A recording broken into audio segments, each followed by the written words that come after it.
ይሄ የደጋፊዎች ድባብ የዘንድሮ አንዱ ህይወት ነበር።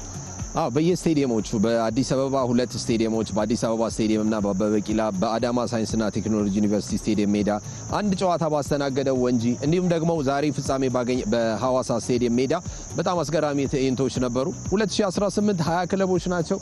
በጣም ብዙ ደጋፊዎችን ተመልክተናል። ብዙ የተጫዋቾች የአሰልጣኞች ስሜቶች ከጨዋታ በኋላ ደስታ አገላለጾች በልዩ ምስሎች የሚታወስ በጣም አስገራሚ የውድድር ዓመት ነበር። ርቀት ያልገደበው የደጋፊዎችን ድጋፍ በዘንድሮ የውድድር ዓመት ላይ ተመልክተናል። የወላይታ ዲቻ ደጋፊዎች፣ የሲዳማ ቡና ደጋፊዎች ክለቦቻቸው በተጫወቱባቸው ስቴዲየሞች እየሄዱ ድጋፋቸው ሲሰጡ ተመልክተናል። በስተመጨረሻ የሲዳማ ቡና ደጋፊዎች ፍሬያቸው አፍርቶ ዋንጫ ማሳካት ችለዋልና ብዙ ትዕይንቶች የነበሩበት የውድድር ዓመት ነበር። አስገራሚ የሚባሉ የደስታ አገላለጾች፣ ጭንቀቶች ነበሩ በዚህ ሲዝን ሰይድ። ያለመውረድ ትንቅንቁ ከ80 ከመቶ በላይ የሊጉን ቡድኖች ያሳተፈ ነው። እስከ መጨረሻው 3 ሳምንት ድረስ የትኛው ቡድን ላይወርድ እንደሚችል ለማወቅ ከባድ ነበር።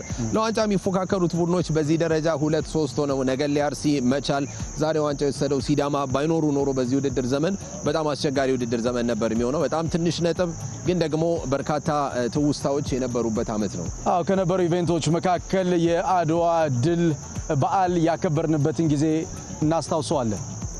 እንደዚህ አይነት የታሪካዊ ቀኖችን ማስታወስ እንዲሁም ደግሞ ታሪካዊ ተጫዋቾችም ነበሩ። ሳምሶን በአንተ እድሜ ተመልክተዋል። ባካሪ ሳኛ ለአርሰናል ሲጫወት በደንብ ተመልክተናል። የቀኝ ፉልባክ ሆኖ ጥሩ ግልጋሎት ለአርሰናል ሰጥቶ ነበር። አዲስ አበባ ስቴዲየም ላይ መጥቶ ልምዱንም አካፍሎ ነው ሄደውና ጥሩ የውድድር ዓመት ነበር። እነዚህ አይነት ሞመንቶችንም ተመልክተንበታል። በዚህ አይነት መንገድ ተጫዋቾች ጨዋታዎችን አድርገዋል። ካሜራማኖቻችን በዝናብ በፀሐይ ውስጥ ሆነው ጨዋታዎችን አስተላልፈዋል። የደግፊያ ዓለሙ አንገቱን እየነቀነቀ ነው። አክሊሉ በሁለት እግሮች መሀል የገባችው ኳስ ያቺ ትመስለኛለች። አክሊሉ አንገቱን እንዲነቀንቅ ያደረገው በኢትዮጵያ ፕሪሚየር ሊግ ታሪክ ለመጀመሪያ ጊዜ የኮከቦች ሽልማትም የተጀመረበት ዓመት ነው።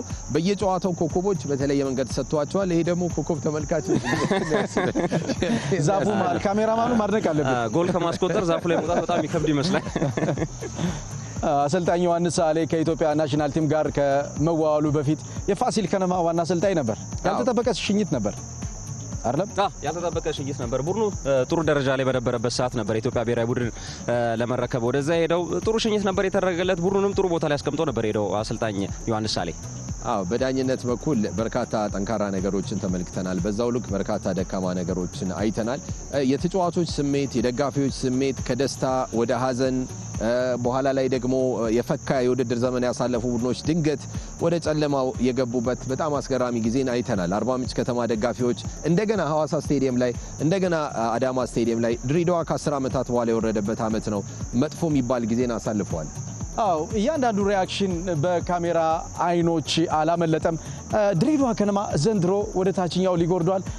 የደጋፊዎች ስሜት፣ የደስታ አገላለጻቸው፣ ለፈጣሪ ያቀረቡት የማመስገኛ ጊዜ የሚደነቅ ነበረ።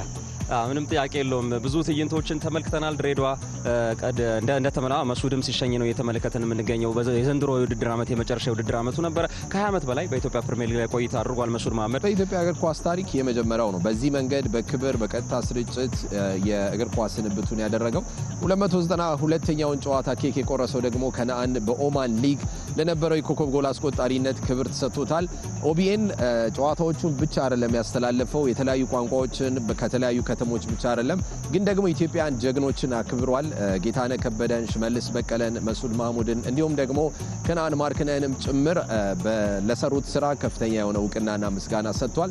አመቱ ሙሉ ደግሞ ከጎፈሬ ጋር በመተባበር የተለያዩ ኮከቦች ሽልማቶችንም ሰጥቷል። መኳንንት በጣም ማይረሳ ታሪካዊ የነበረ የውድድር ዘመን አሳልፈናል።